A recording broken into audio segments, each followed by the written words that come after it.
Everyone, welcome to Z1 tutorials. Last time मैंने आपके पास जो आईआर स्पेक्ट्रोस्कोपी या ऑर्गेनिक में जो आप स्पेक्ट्रोस्कोपी में आईआर स्पेक्ट्रोस्कोपी पढ़ते हैं उसमें मैंने आपको डिफरेंट टाइप ऑफ जो वाइब्रेशंस थी वो मैंने आपको समझा दी हैं और आई थिंक काफी हद तक क्लियर हो गई होंगी आपको वो जो वाइब्रेशंस आपने वहां पे समझी थी वो। अब जो हमने टॉपिक करना है वो थोड़ा सा समझना है किसके बारे में, ट्रेंड्स के बारे में समझना है आपने, या दैट इज जो आपके पास एब्जॉर्प्शन होती है, आपके पास थोड़ा सा इसकी जो फिजिक्स है वो थोड़ी सी हमने इसमें देखनी है। तो ये जो आपके पास अगर मैं बात करता हूँ इस एब्जॉर्प्शन का जो ट्रेंड है या जो आपके पास इसकी जो फिजिक्स है इसकी अगर मैं बात करता हूँ तो इसको अगर हमने देखना है तो ये बहुत जो हद तक ये जो बॉन्ड्स होते हैं ये बिल्कुल जैसे कि एक जो दो मासेस अगर मैं किसी स्प्रिंग से अटैच कर दूं वैसे बिहेव करते हैं। तो कहने का मतलब ये हुआ कि अब मेरे पास यहाँ पे जो दो एटम्स होंगे जो बॉन्डेड होंगे एक दूसरे के साथ उसको मैं कंसिडर करूंगा किसके कैसे, जैसे कि एक स्प्रिंग के थ्रू वो एक दूसरे से अटैच्ड हो। मीन्स टू से वो वाइब्रेट कर सकते हैं अपनी क्या वो मतलब आपके पास क्या हो सकता है उसकी जो बॉन्ड लेंथ है वो इंक्रीज कर सकती है या कॉन्ट्रैक्शन वहां पे शो कर सकते हैं, वो आपके पास क्लोज आ सकते हैं, स्ट्रेचिंग हो सकती है और यहाँ पे क्या हो सकता है क्लोजनेस हो सकती है, मतलब कि कॉन्ट्रैक्शन हो सकती है उसमें जैसे कि एक स्प्रिंग में होती है। आपको पता है अगर इस फिनोमिनन को मुझे एक्सप्लेन करना हो फिजिक्स में तो मैं हुक्स लॉ यूज करता हूं इसको एक्सप्लेन करने के लिए, और अगर मुझे इसको एक्सप्लेन करना है तो मैं यहाँ पे इक्विलिब्रियम डिस्टेंस कंसीडर करके ही यहाँ पे क्या करता हूँ हुक्स लॉ को लगा सकता हूँ, equilibrium distance between the two atoms. एक और पॉइंट यहाँ पे मैंने आपको बताना है कि यहाँ पे जब हम इसकी बात कर रहे हैं तो यहाँ पे आपके पास ये जो मैं सिस्टम कंसीडर कर रहा हूँ जिसे सिंपल हार्मोनिक ऑसिलेटर कंसीडर कर रहा हूँ, और ये जो सिंपल हार्मोनिक ऑसिलेटर की अगर मैं बात करूंगा और इसकी एनर्जी की मैं बात करता हूं तो ये डायरेक्टली प्रोपोर्शनल रहती है किसके ऊपर, जो फ्रीक्वेंसी है, किसकी जो फ्रीक्वेंसी है इसकी जो वाइब्रेशन की जो इसकी फ्रीक्वेंसी है उस चीज के ऊपर, या ऑसिलेशन की जो फ्रीक्वेंसी है उस चीज के ऊपर। मीन्स टू से यहाँ पे जो सिस्टम है अगर मैं इसके लिए जो एनर्जी की वैल्यू लिखूंगा या मॉलिक्यूल की जो एनर्जी की वैल्यू लिखूंगा दैट इज इक्वल टू ई जो है किससे लिखूंगा एनर्जी ई से लिखूंगा, और डायरेक्टली प्रोपोर्शनल रहेगी वो किसके बराबर और किसके डायरेक्टली प्रोपोर्शनल रहेगी एच न्यू ऑसिलेटर के डायरेक्टली प्रोपोर्शनल रहेगी। मीन्स टू से अगर मैंने इस सिस्टम की एनर्जी लिखनी है, डेरिवेशंस में नहीं जाना है, मुझे ऑर्गेनिक स्पेक्ट्रोस्कोपी समझानी है तो उसको जो मुझे रिलेशंस यहाँ पे चाहिए उस रिलेशन तक मैंने जल्दी से पहुंचना है और आपको समझाना है कि बेसिकली क्या है। तो यहाँ पे जो एनर्जी है सिस्टम की that is directly proportional to their oscillation, जो ऑसिलेटर की जो फ्रीक्वेंसी है वो, ठीक है। या आप ऐसा समझ लीजिए कि आपके पास जो ऑसिलेशंस है उसकी जो फ्रीक्वेंसी है उसकी डायरेक्टली प्रोपोर्शनल होती है, मतलब E is directly proportional to h nu oscillations. अब ये जो न्यू फ्रीक्वेंसी ऑफ ऑसिलेशंस है अगर मुझे इसको कैलकुलेट करना है तो मैं इसमें हुक्स लॉ के थ्रू इसको क्या कर सकता हूं कैलकुलेट कर सकता हूं by using the stiffness of the bond that is called as the K, जिसको हम क्या कहते हैं यहाँ पे के, और जिसको और हम क्या कहते हैं फोर्स कांस्टेंट। होता क्या है बेसिकली जो आपके पास यहाँ पे जो फ्रीक्वेंसी ऑफ ऑसिलेशन है that is directly proportional to किसके डायरेक्टली प्रोपोर्शनल होती है स्क्वायर रूट ऑफ क्या, this is force constant, and inversely proportional to the square root of क्या, that is reduced mass. Means to say अगर मैं k लिखूं यहाँ दैट इज आपके पास फ्रीक्वेंसी ऑफ ऑसिलेशन की बात करूं तो वो किसकी डायरेक्टली प्रोपोर्शनल होगी रूट ऑफ, अब k ओवर क्या आ जाएगा म्यू, दोनों इकट्ठे करके लिख दिए मैंने। अब मैंने यहां तो ये लिख दी फ्रीक्वेंसी ऑफ ऑसिलेशंस की बात। बेसिकली अगर मैं फ्रीक्वेंसी ऑफ ऑसिलेशन देखता हूं तो फ्रीक्वेंसी ऑफ ऑसिलेशन की फॉर्म में नहीं मैं अभी आपके पास आईआर को पढ़ने वाला, मुझे इसको पढ़ना है किसके टर्म में, इट इज वेव नंबर की टर्म में, तो उसके टर्म में भी लेके जाता हूं पर पहले मैं इस प्रोपोर्शनलिटी साइन को हटा देता हूं। आपको पता है यहाँ पे अगर मैंने जो फोर्स कांस्टेंट है उसको k से रिप्रेजेंट करना है और reduced mass is represented by mu. अब देखिए क्या है अब यहाँ पे जो फ्रीक्वेंसी ऑफ ऑसिलेशन है that will be equal to 1/2 pi, क्योंकि मैं प्रोपोर्शनलिटी साइन हटा रहा हूं तो किसका बराबर आ गया 1/2 pi into root of k over mu. अब मुझे इस फ्रीक्वेंसी ऑफ ऑसिलेशन को किसमें कन्वर्ट करना है, वेव नंबर की फॉर्म में। आपको पता है frequency is related to wave number, how this is frequency is equal to किसके बराबर होती है, न्यू ऑसिलेशन जो है वो किसके बराबर होगी, सी इंटू न्यू डैश। तो मीन्स टू से न्यू जो ऑसिलेशन है उसकी जगह लिख सकता हूं मैं nu into sorry c into nu dash. अब देखिए न्यू डैश किसके बराबर आ जाएगा, न्यू डैश आ जाएगा इसके किसके बराबर, equal to 1/2 pi c root of k over mu. ये आपके पास मैंने एक रिलेशनशिप निकाल दिया और ये सारा का सारा रिलेशन जो है बेस्ड ओवर होता है, किसके ऊपर बेस्ड होता है, ये हुक्स लॉ के ऊपर बेस्ड मतलब आधारित है, बेस्ड है, ठीक है। और अब मैंने इसको यूटिलाइज करना सीखना है कि बेसिकली मैं क्या चाहता हूं इससे और किस तरीके से आप इसको यूटिलाइज कर सकते हैं। देखिए अभी जो रिड्यूस्ड मास है अगर मैं उसकी बात करता हूं म्यू, तो वो किसके बराबर लिखता हूं मैं, m1 into m2 divided by m1 plus m2। अब स्मॉल m1 लिख रहा हूं सभी, तो स्मॉल m1 m2 जो है वो सारे के सारे मासेस हैं इन आपके पास किसमें, ग्राम्स में मैंने लिखे हैं। अगर मुझे इसको एएमयू में कन्वर्ट करना है तो मींस टू से मुझे अब क्या करना पड़ेगा, डिवाइड करना पड़ेगा किससे, एवोगाड्रो नंबर से। मींस टू से अब आपके पास मैंने यहाँ पे जो रिड्यूस मास है उसको एएमयू में करने के लिए क्या कर दिया, capital M1 into capital M2 divided by capital M1 plus क्या कैपिटल M2 इंटू ब्रैकेट में करके इंटू क्या आ गया Avogadro number that is N0 that is 6.022 into 10⁻23। अब M1 M2 क्या है, that is molecular masses, directly molecular masses या atomic masses हैं ये, ठीक है। एटम्स के क्या है, एटॉमिक मासेस रहेंगे, ठीक है, क्योंकि अभी एटम की बात करने वाला हूं तो एटॉमिक मास हो गया, ठीक है। अब आपके पास मैंने यहाँ पे अगर ये वैल्यू सब्स्टिट्यूट कर देता हूं, किसकी वैल्यू सब्स्टिट्यूट करता हूं, N0 की वैल्यू सब्स्टिट्यूट करता हूं।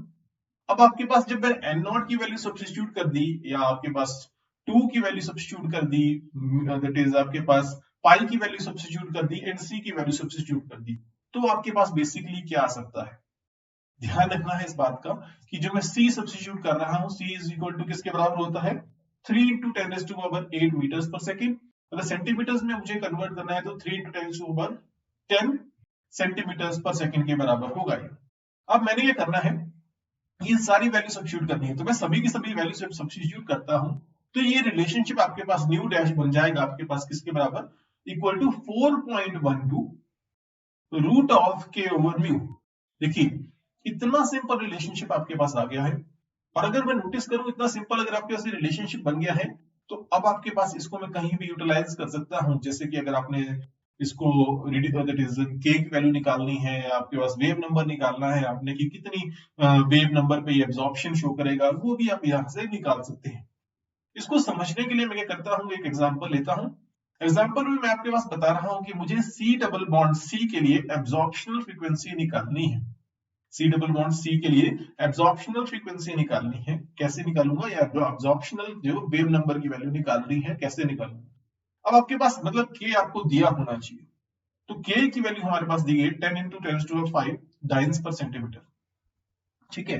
अगर आपके पास ये वैल्यू दी गई है के की, अब मुझे क्या करना है, मुझे डायरेक्टली अब किसकी वैल्यू निकालनी है, न्यू डैश की। तो न्यू डैश किसके बराबर आ गया, इक्वल टू, देखिए पहली बात एक बात याद रखनी, म्यू यहाँ पे क्या है M1 capital M1 capital M2 divided by M1 plus M2, means to say M1 क्या आ गया 12, M2 भी क्या आ गया 12 divided by M1 plus M2 कितना आ गया 12 प्लस 12। तो मींस टू से अगर मैं इसको डिवाइड करता हूं तो रिड्यूस मास की वैल्यू कितनी आ जाएगी 6। तो और आपके पास जो k की वैल्यू हो कितनी दी गई है 10 इंटू 10⁻5 दैट इज डाइंस पर सेंटीमीटर।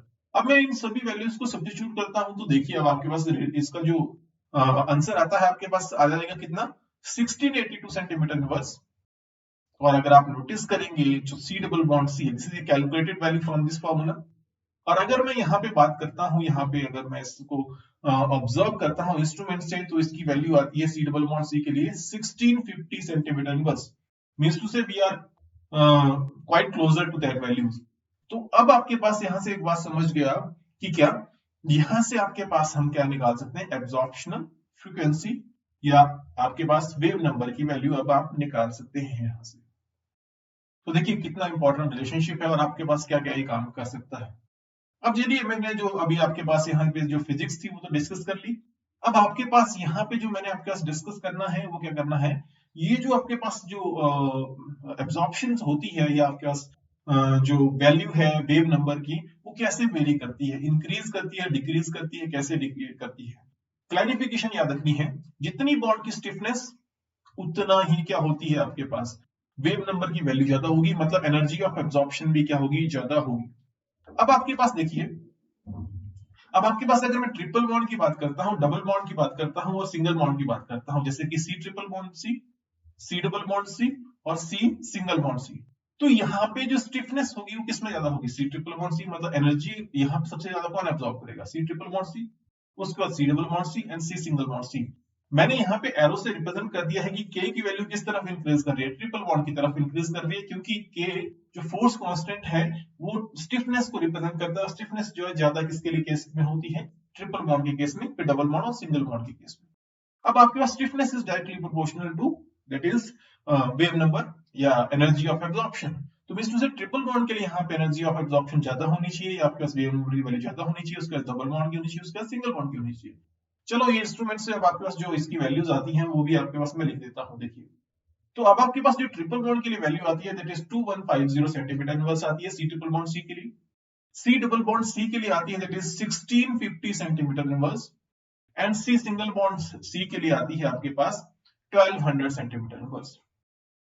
यहां से क्लैरिफिकेशन मिल गई होगी आपको कि किस तरीके से वेरी करेगी आपके पास जो आईआर स्पेक्ट्रोस्कोपी है, उसमें जो वैल्यूज हैं वो किस तरीके से वेरी करेगी, किसके विद रिस्पेक्ट, स्टिफनेस के विद रिस्पेक्ट, या आपके पास जो बॉन्ड आपके पास लेंथ है उसके विद रिस्पेक्ट, या आपके पास जो बॉन्ड एनर्जी है उसके विद रिस्पेक्ट, की ज्यादा बॉन्ड एनर्जी लग रही है तो आपके पास जो एब्जॉर्प्शन होगी तो भी क्या होगी, वो भी ज्यादा होगी। ठीक है, दूसरा देखते हैं किसके विद रिस्पेक्ट देखता हूं, masses of atoms के विद रिस्पेक्ट देख सकता हूं, दैट इज रिड्यूस्ड मास की बात करता हूं। Reduced mass is inversely proportional to what, that is wave number. अगर आपके पास रिड्यूस्ड मास जो है वेव नंबर के क्या है, इनवर्सली प्रोपोर्शनल है, तो मींस टू से अब आपके पास क्या होगा, जितना ज्यादा रिड्यूस्ड मास उतनी ही वैल्यू क्या होगी, कम होगी, किसकी, जो फ्रीक्वेंसी है एब्जॉर्प्शन की आपके पास, या वेव नंबर जो है उसकी। ठीक है, तो अब देखते हैं कैसे।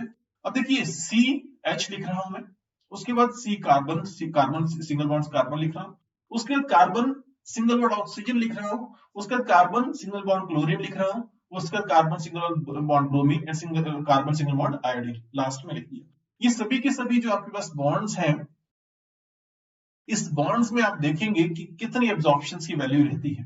देखिए सी सिंगल बॉन्ड हाइड्रोजन जो है उसकी जो एब्जॉर्प्शन की वैल्यू रहती है वो रहती है 3000 सेंटीमीटर इनवर्स। अब मैं कार्बन से किस पे चल रहा हूं, कार्बन कार्बन पे बात कर रहा हूं, मैंने अभी पीछे भी डिस्कस किया, कार्बन कार्बन मतलब 1200 सेंटीमीटर इनवर्स।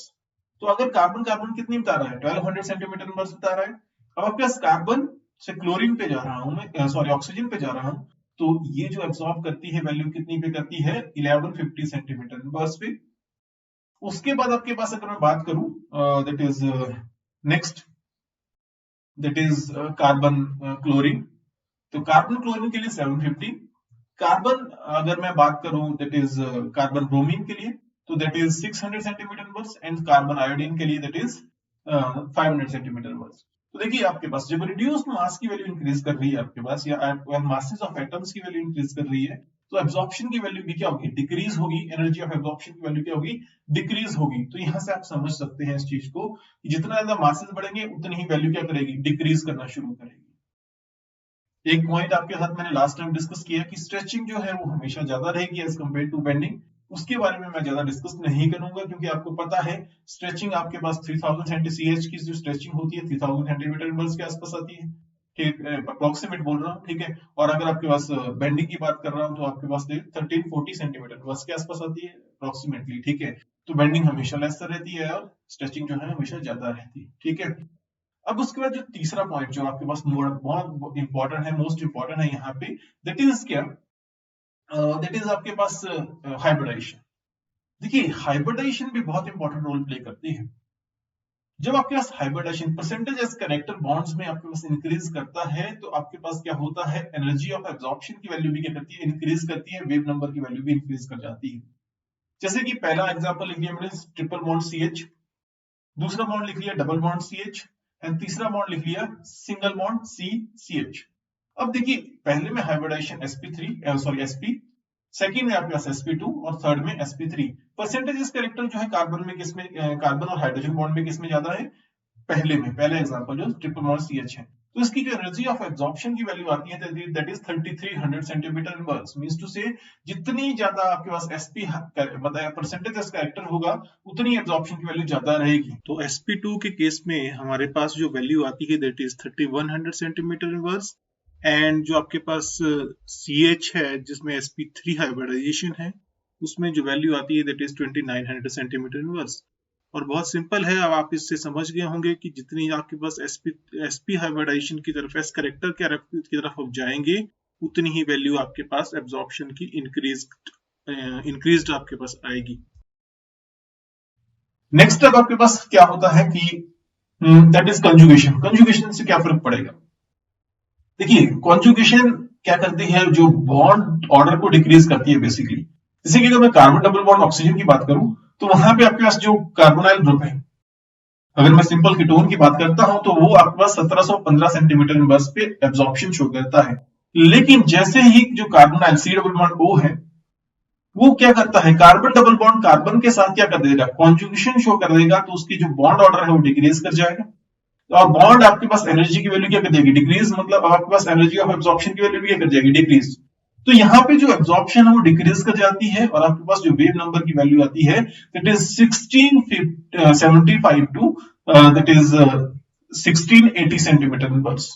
तो इतनी वैल्यू डिक्रीज कर जाती है। तो आपको इस लेक्चर में इजीली पता चल गया कि बेसिकली किस किस फैक्टर से आपके पास ये जो वैल्यू ऑफ k या आपके पास जो एब्जॉर्प्शनल फ्रीक्वेंसी है वो वेरी कर सकती है, क्योंकि k is directly proportional to that is, arbitrarily बोल रहा हूं, k is directly proportional to that is frequency of absorption. ठीक है, तो यहां से आप थोड़ा सा आइडिया लगा लेंगे कि कहां पे एब्जॉर्प्शन ज्यादा होगी, कहां पे एब्जॉर्प्शन कम होगी। तो इस तरीके से आप मतलब आप किसी भी कंपाउंड को फाइंड आउट करने में हेल्प कर ले सकते हैं, किससे, इन स्ट्रक्चर से, इन कंपाउंड से, ठीक है, या आपके पास इन ऑब्जर्वेशन से। तो होप सो आपको ये टॉपिक समझ आ गया होगा, अगर नहीं आया हो तो प्लीज बता देना। कोशिश करूंगा थोड़ा और कुछ तरीके से इसको बताने की और कुछ और एग्जांपल लेके समझाने की। अगर आपको आया है तो please do like, share, subscribe and comment below the video. Thank you for watching. See you next time.